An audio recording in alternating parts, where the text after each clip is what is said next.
المتقون اتقوا الله حق تقاته ولا تموتن إلا وأنتم مسلمون. وقال الله تعالى في القرآن الكريم أعوذ بالله من الشيطان الرجيم بسم الله الرحمن الرحيم والذين كفروا وكذبوا بآياتنا أولئك أصحاب النار هم فيها خالدون. وقال أيضا في الآية الأخرى إن الذين كفروا سواء عليهم أأنذرتهم أم لم تنذرهم فهم لا يؤمنون. Hadirin sidang Jum'ah rahimakumullah, alhamdulillah, marilah kita senantiasa mengucapkan dan berbuat untuk bersyukur kepada Allah Subhanahu wa taala. Allah Subhanahu wa taala masih memperhatikan kita meskipun kondisi kita terkadang keimanan kita turun, sehingga akses atau dampak dari keimanan kita turun itu kita merasa malas untuk melaksanakan ibadah, dan terkadang sanggup juga meninggalkan apa yang diwajibkan oleh Allah kepada kita.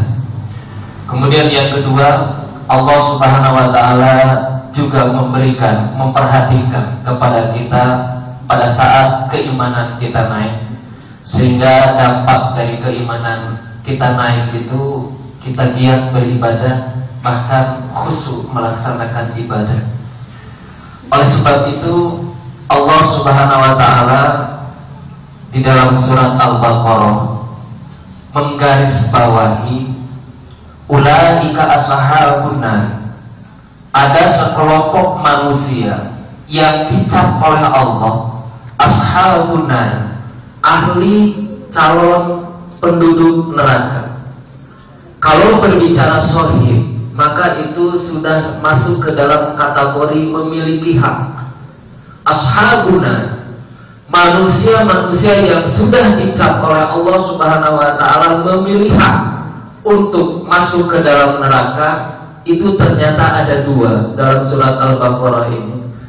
Dan bukan hanya masuk ke dalam kategori ashab, bukan masuk ke dalam kategori sahih, humul khaliduna, bahkan mereka kekal ketika mereka sudah masuk ke dalam neraka jahanam.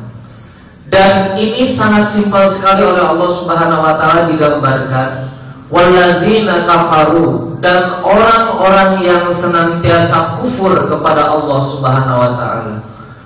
Mungkin yang dimaksud dari ayat ini dari beberapa penafsiran, kufur dalam arti kufur akidah.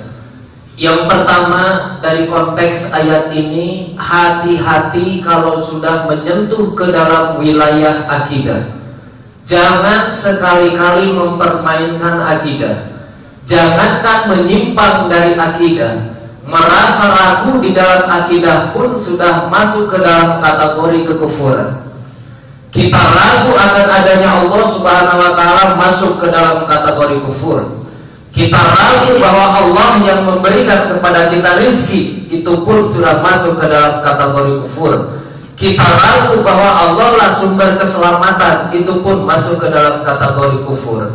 Jangankan mengingkari Allah yang maha segala-galanya, meragukan Allah sebagai maha segala-galanya, itu sudah masuk ke dalam kategori kekufuran dan sudah masuk ke dalam kategori wilayah akidah. Makanya akidah itu sangat saklek, sangat stuck sekali. Jangan sekali-kali mempermainkan akidah. Sederhana sekali Islam. Akidah itu dua di dalam syahadatain. Asyhadu an la ilaha illallah wa asyhadu anna Muhammadar Rasulullah. Berikut dengan rentetan-rentetannya. Ketika berbicara asyhadu an la ilaha illallah, tidak ada Tuhan selain Allah, maka unsur-unsur yang mengandung kepada Allah sebagai zat yang wajib disembah, Allah Subhanahu wa taala sebagai zat yang wajib diyakini, maka itu semuanya harus kita yakini dan yang harus kita pahami. Yang menyebabkan dari manusia masuk ke dalam neraka jahanam dan kekal abadi di dalamnya, ternyata itu adalah kekufuran. Di dalam surat Al-Baqarah masih ayat yang ke-8, Innal ladzina kafaru sawa'un 'alaihim a anzartahum am lam tunzirhum la